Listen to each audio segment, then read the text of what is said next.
Welcome everyone, I'm DP, author, MTG fan and voracious reader, and welcome to another very quick run through of the written word of MTG and what has happened in the past week.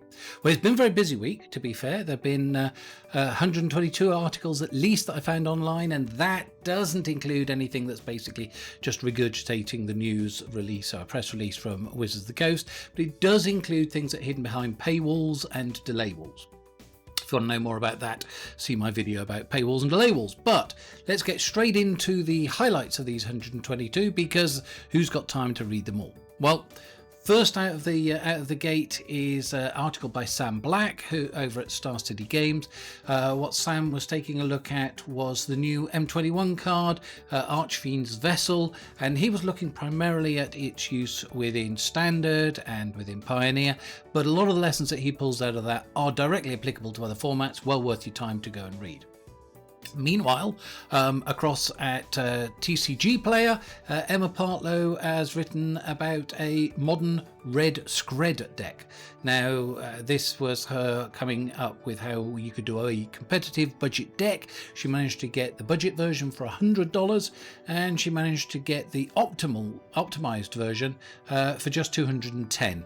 Now, when you consider the average cost of a Commander deck, that means it's now cheaper to be competitive in Modern than it is to be competitive in Commander, which is quite a turnaround. Talking of Commander, across at EDHREC, Willem-Jan Rensink has written a wonderful article about Chulane as your commander. Most Chulane decks look exactly the same as each other and are just really irritating to play against. This one is notably something different, and it is also less annoying to be opposite at a table, so that's a good thing. Over at Cool Stuff Inc., we can look at Kendra Smith's article. She was taking a look at all of the cards from M21 and how they will impact Pauper. She goes through an analysis on a card by card basis, and what that shows is not only are these cards going to be good for Pauper, but actually a number of them have been probably overlooked for other formats as well. If you want to make the most out of M21, well worth going and seeing Kendra's stuff. My final pick of the week is by Daryly Hartley, also known as Waifugate, who across at MTG Arena Zone has written taking a look at Temur Reclamation and how that sits now following the most recent set of bans. Well, I say the most recent set of bans, obviously it's been more than 24 hours, so Wizards has probably made 3 or 4 announcements since then banning other cards. But the analysis in Daryl's article is still very, very good, very, very strong, well worth your time. That wraps up the highlights of what's been out new in the past week, but what about actually looking back in the archives at other things? Well, first of all, I would heartily recommend the paperback book by Jeff Grubb, The Brothers' War.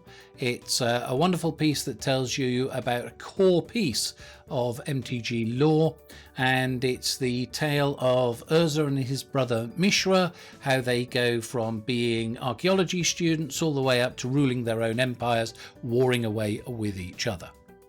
It also tells you the tales of Ashnod, of Tornos, of the demon Gix. So if you're interested in playing in MTG of more than just playing the game and more than the game mechanics, and you're interested in the lore, this book is well worth a read.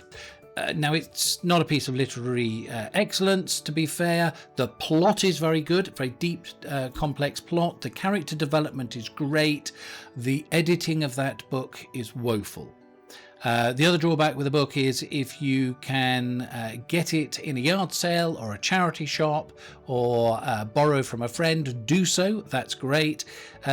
What I've noticed from online booksellers is they're charging $30 and up for a copy, and for a badly edited paperback from 2009, that's probably over the odds. But the story inside it, definitely worth reading. Now that's the past. Let's actually take a look at the future. What have we got coming up? Probably the next book out of the blocks is a Visual History Legends by Annelli.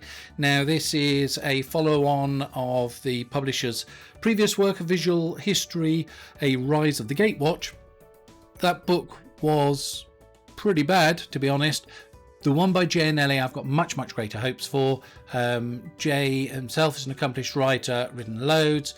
He said that he's written quite a lot for this book, which was the drawback with Rise of the Gatewatch version, and it looks like it's tied in with the upcoming Commander Legends release. So maybe we'll see some crossover there with famous characters coming up in Commander Legends who are also given a little bit of backstory in this book, which would be a wonderful thing.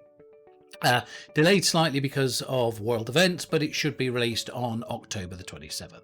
So that just about wraps it up for this week, giving you the highlights of what to read, of what's available out there, and all of the links to the articles and to where you can get the book and so on. They're all down below in the comments section.